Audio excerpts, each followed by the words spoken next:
అలా ఈ బడ్జెట్ మా విద్యార్థుల భవిష్యత్తు పడుతుందన్న.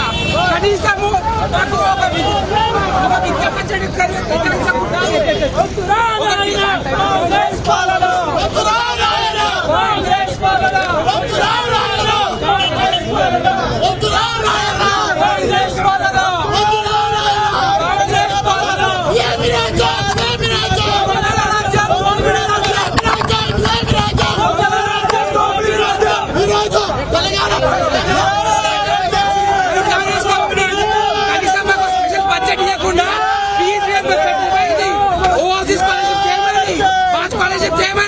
అన్న గురుకుల పాఠశాల కనీసం అన్నం పెడతలేరన్న ఇల్లు.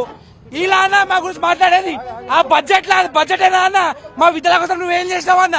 స్కాలర్షిప్ లో కట్ చేసుకుంటావు అన్న? ఒక బడుగు బలైన విద్యార్థులు కాలేజ్ పోయి చదువుకోలేకపోతున్నారా? ఇది ఏం పడాలన్నా? కనీసం మాకు బడ్జెట్ పెట్టారు. బడ్జెట్ అది స్పెషల్ డిపిఆర్ ఏది ప్రెసిడెంట్ గా మేము చూస్తున్నామన్నా. కనీసం గురుకులాల విద్యార్థులు ఎంతమంది చచ్చిపోతున్నా? ఫీజు రియంబర్స్మెంట్ ఎవరన్నా పైసలు కాలేజ్ అవుతారు. వీళ్ళు ఇట్లాంటివి మరి ఎన్నో ముట్టట్లు చేస్తాం. దిగి రావాల్సింది. దిగి వచ్చేదాకా మేము ఈ ముట్టట్లు చేస్తూనే ఉంటాం.